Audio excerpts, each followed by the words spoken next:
नमस्कार दोस्तों, बात करते हैं यस बैंक लिमिटेड की। 25.80 का स्टॉक हो चुका है और 300 साढ़े 300 मिलियन शेयर्स आज के दिन में यहाँ पर ट्रेड हुए हैं। ओवरऑल अगर आप बात करें तो ये वीडियो बहुत इंपॉर्टेंट हो सकती है। I don't know how many people are going to watch this video, but इस वीडियो में मैं आपको दिखाने वाला हूँ कि किस तरह से मार्केट को मैनिपुलेट किया जाता है। ठीक है, दो बड़ी खबरें आई यस बैंक को लेकर के और 10 घंटे पहले एक और खबर आती है, उसके 5 घंटे बाद खबर को गलत बता दिया जाता है। उसकी बात करेंगे यहाँ पे, साथ में चर्चा करेंगे कि क्या यस बैंक में एक बड़ी रैली यहाँ पर वेट कर रही है, क्या यहाँ से रैली की शुरुआत हो सकती है। एक खबर आई सुबह सुबह 51% यस बैंक में बिक रहा है। यस बैंक में अब एसबीआई और एलआईसी का जो स्टेक है उसको बेचा जा सकेगा और $10 बिलियन के आसपास का stake sale SBI yes bank आपका कर रहा है। बात करेंगे खबर कितनी सच्ची कितनी झूठी है, क्या इससे फायदा आपको पहुंच सकता है, कितना पैसा आप यहाँ पर बना सकते हो अगर आपने बाय कर रखा, और क्या आपको यहाँ पर खरीदारी करनी चाहिए। टारगेट की भी चर्चा यहाँ पर करेंगे, शॉर्ट टर्म और लॉन्ग टर्म की। चलिए स्टार्ट करते हैं इस वीडियो को।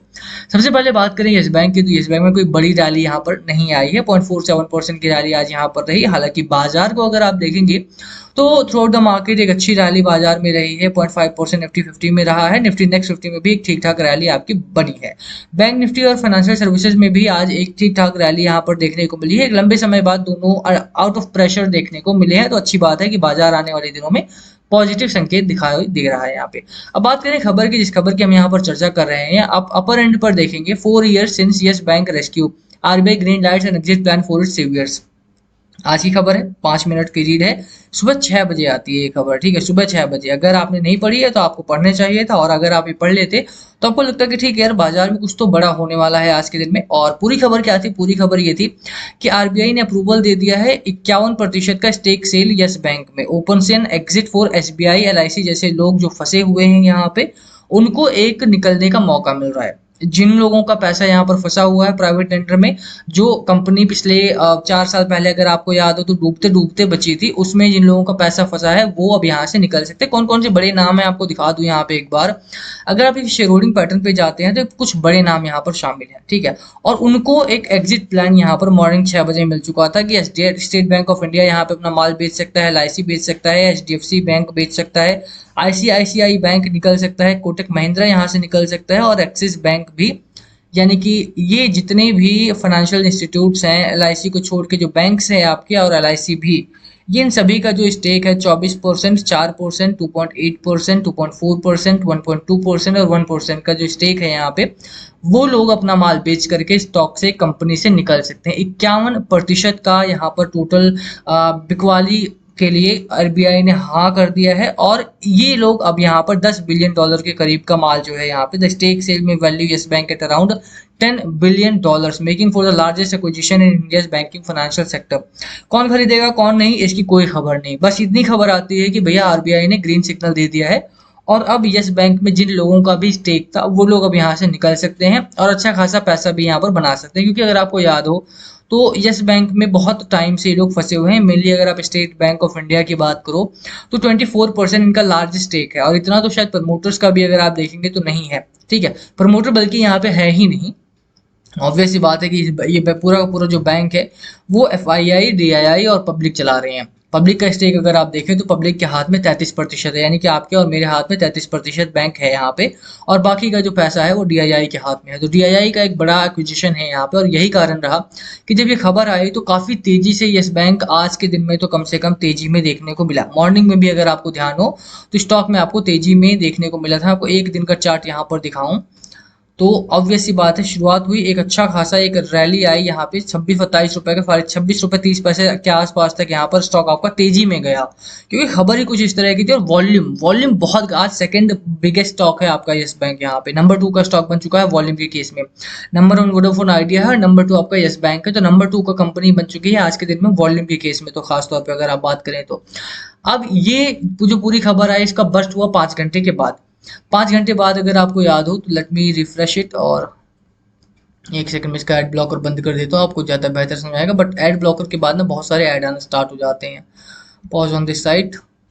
अब यहाँ पर देखेंगे Yes Bank stake sale report is factually incorrect, और got no approval from RBI, bank ने क्लैरिफाई कर दिया भैया 10 बजते तक 11 बजते तक यहाँ पे क्लैरिफिकेशन आ गया कि नहीं इस तरह का कोई भी रिपोर्ट हमारी तरफ से नहीं गई है और ये सारा फेक है। अब सोचिए कि 3 घंटे में कितना बड़ा नुकसान यहाँ पर हो सकता है। जो स्टॉक आपका 26 रुपए, तो 3-4 घंटे में आप सोच सकते हैं ये कितना बड़ा नुकसान यहाँ पर हो सकता है। जो स्टॉक आपका बेहतरीन 26 रुपए 30 पैसे तक पहुंच चुका था वो आकर के नीचे गिरा, उसके बाद से लगातार यहाँ पे गिरावट होना स्टार्ट हुई और वो स्टॉक आपका थोड़ा सा नीचे आके, हालांकि कंपनी स्ट्रांग है इसी वजह से यहाँ पे रिटेल ने और डीआईआई वगैरह ने इसको बचाया है, अभी तक बचा के रखा है और इतनी बड़ी गिरावट यहाँ पर देखने को नहीं मिली। बट रिटेल इन्वेस्टर के नजरिए से अगर आप सोचेंगे तो इस खबर का बहुत बड़ा असर पड़ सकता था।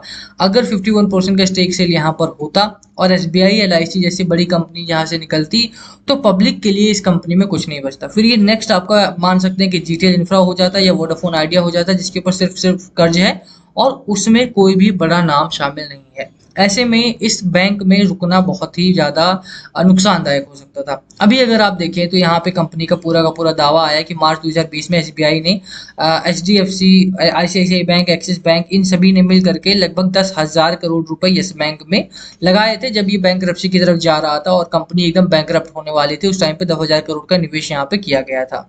ओवरऑल इसको बचाने के लिए किया गया था, कंपनी बच भी गई। उसके बाद से कंपनी लगातार अपने आप को स्ट्रांग बना रही है। अगर अभी के लिए अगर आप बात करें तो कंपनी की फाइनेंशियल सिचुएशन उस 4 साल पहले वाली कंपनी से काफी बेहतर है। कंपनी न सिर्फ प्रॉफिट बना रही है बल्कि अपना मार्जिन भी इंप्रूव किया है और एक साल में लगभग बहुत तेजी से ग्रो कर रही है। अगर मैं नंबर्स की भी बात करूं तो नंबर भी अगर आप देखेंगे तो 310 करोड़ का प्रॉफिट यहाँ था, 150 करोड़ का प्रॉफिट यहाँ था। ड्विंडल जरूर करता है प्रॉफिट, लेकिन अभी भी कंपनी इस क्वार्टर में भी अगर आप देखें 450 करोड़ का प्रॉफिट कंपनी ने दिया। मार्जिन के तौर पे भी देखेंगे तो 12-12.5% के आसपास का मार्जिन है, जो कि काफी स्ट्रांग मार्जिन यहाँ पर माना जाएगा। तो ओवरऑल आप देखेंगे इस तरह की खबरों का, और खास तौर पे अगर आप यूट्यूब पर हैं और यूट्यूब पे बहुत सारी वीडियो इस तरह की आती हैं जहां पर वो बता रहे हैं कि यस बैंक तो आपको ये कर देगा वो कर देगा। यस बैंक करेगा, स्ट्रांग कंपनी है, लगातार इंप्रूव कर रही है, लेकिन 25 रुपए से लेकर के 2500 का तो जो सफर है वो आपका एक साल में नहीं पूरा होगा। लोग 500 का टारगेट दे रहे हैं, 1000 का टारगेट दे रहे हैं, वो पूरा हो सकता है लेकिन एक साल में नहीं होगा ना। तो वेट करना पड़ेगा। वो जो हाइप है ना, उस हाइप को आप समझो कि टाइम लेगा स्टॉक आपका। आप देखेंगे ये रेंग रहा है स्टॉक, कंपनी जो है वो रेंग रही है बेसिकली, तो यहाँ से निकलने में इसको समय लगेगा। अभी के लिए कंपनी में क्या करना है भैया, अगर आपने पैसा लगा रखा है तो स्ट्रॉन्ग कंपनी है, होल्ड करने की सलाह मेरी तरफ से। अगर मैंने बाय किया है तो मैं होल्ड करूंगा यहाँ पे। बाकी क्यों, इसके पीछे का रीजन यही है कि जैसा मैंने बताया फाइनेंशियली कंपनी अच्छा काम कर रही है, ग्रो कर रही है। अपर एंड पर देखेंगे एक रेजिस्टेंस है आपका 32 रुपए के आसपास है, सेकंड रेजिस्टेंस आपका इस समय पर जो है वो अराउंड 27 रुपए 57 पैसे के आसपास है, 50 पैसे के आसपास का एक रेंज है यहाँ पे। एक अच्छी बात यह है कि ब्रेकआउट पर है, वीकली पैटर्न है, आप यहाँ देख सकते हैं कि वीकली पैटर्न पे मैं काम कर रहा हूँ यहाँ पे, और डब्ल्यू पैटर्न लगभग यहाँ पर बन चुका है। अगर यहाँ से ब्रेकआउट देता है तो एक बड़ा ब्रेकआउट होगा और 32 रुपए को क्रॉस करता हुआ 38 रुपीज तक के टारगेट आपको यहाँ पर देखने को मिल जाएंगे। यानी कि अगर क्रॉस करेगा तो 38 रुपीज का टारगेट आप यहाँ पे आसानी से लेकर के चल सकते हैं। 38 रुपए का अपर एंड पर। लोअर एंड की अगर आप बात करें, देखिए क्योंकि मार्केट भी सपोर्टिव नहीं है इस पॉइंट पर, मैं देखेंगे स्ट्रांगली बुल रन में है, वॉल्यूम तगड़ा आ रहा है, खबरें बहुत अच्छी आ रही हैं स्टॉक को लेकर के, तो 38 तक के टारगेट आने कोई बड़ी बात नहीं है। मैं यहाँ पे 3800 का टारगेट नहीं दे रहा हूँ आपको, 38 रुपए का टारगेट दे रहा हूँ, क्योंकि जो अचीवेबल है, जो अच्छा है, जो आ सकता है। I am not gonna say कि भैया 50 हो जाएगा, 100 हो जाएगा 3 महीने में, 6 महीने में, नहीं भैया वो नहीं हो सकता है। मार्केट को भी सपोर्ट करना पड़ता है, कंपनी के डिसीजन को भी फॉलो अप करना पड़ता है। अभी के लिए मेरा टारगेट 38 रुपए का रहने वाला है। दूसरी बात यह है कि बजट आने से पहले कोई बड़ी रैली की उम्मीद मैं यहाँ पे नहीं कर रहा हूँ। बजट में बैंकिंग सेक्टर को लेकर के बड़ी चीजें आने वाली हैं, टैक्स जो है छूट मिलने वाला है, टैक्स रिफॉर्म होने वाले हैं, तो उससे भी टैक्स जो बैंक से बैंकिंग को काफी फायदा होने वाला है। ऐसे में थोड़ा सा होल्ड करने की रणनीति रखिए, बड़ा वॉल्यूम ना खरीदे किसी भी स्टॉक में, यस बैंक हो, एचडीएफसी हो, किसी में भी बड़ा वॉल्यूम इस टाइम पे ना खरीदे तो ज्यादा बेहतर रहेगा। ठीक है, ये मेरा टारगेट रहेगा। लोअर एंड पे स्टॉप लॉस की बात की जाए तो 22 रुपए का स्टॉप लॉस मैं रख के चलूंगा यहाँ पे। मार्केट को थोड़ा संभले, मार्केट को संभलने का मौका दे, बजट से पहले बड़ा वॉल्यूम ना लगाएं, होल्ड करने की रणनीति रखेंगे तो ज्यादा बेहतर रहेगा। बाकी लास्ट कॉल हमेशा आपका होना चाहिए, क्या है आपकी स्ट्रैटेजी स्टॉक को लेकर के, प्लीज कमेंट करके शेयर करना। सबकी अपनी अपनी रणनीति होती है, उसके ऊपर ही काम करो, किसी को देख करके काम मत करो, अदरवाइज इस तरह की खबरें जब भी आएंगी आप फंस जाओगे। लोग इसको बड़ा वीडियो बड़ा बता करके बनाएंगे और आपको लगेगा हाँ यार ये बात सही है, आप नेक्स्ट न्यूज़ पढ़ोगे नहीं और फंसने के चांसेस बढ़ जाएंगे। इसलिए अपना एनालिसिस खुद करो। चलिए ठीक है, वीडियो को यहीं खत्म करेंगे। पसंद आए तो लाइक करना, चैनल पे नए हो सब्सक्राइब किए बिना मत जाना। Thank you for watching and please comment अगर कुछ पूछना हो तो। Thank you.